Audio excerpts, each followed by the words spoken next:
Miss Grand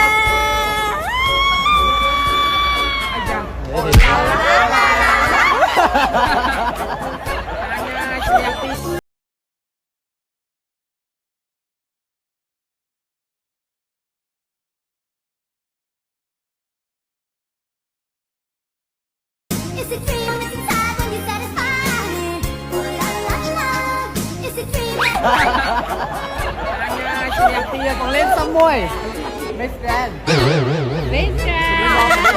ចាញ់ក្រោយ Miss Grand ណាតែរបៀបថាមីអូឡាឡាអញ្ចឹងណាអ្នកទាំងអស់គ្នាអើយបាញ់ចែកធីរីណាជាមួយគាត់ឃើញវីដេអូហ្នឹងដឹងត្រូវហើយខ្ញុំកន្លែងពីសម្រាប់ឲ្យរៀងខ្ញុំថ្ងៃម៉ូតទៅនេះអត់មានបានថតខ្លួនឯងសោះហ្មងទៀតបានមួយផ្លែតចូលថតជាមួយនឹង Cafe Collagen នៃ K7 យើងហ្នឹងណាហើយពេលហ្នឹងគឺអត់មានបានចូលថតជាមួយនឹងចចា CEO ទេយទៅគឺពេលហ្នឹងគឺគាត់រវល់ខ្លាំងអ្នកនរគ្នាបានថតសម្រាប់គាត់ពីចម្ងាយអញ្ចឹងណាហើយបើតាមអារម្មណ៍ពួកខ្ញុំនិយាយមែនអ្នកនរគ្នាទៅមើល Miss Grand ហ្នឹងណា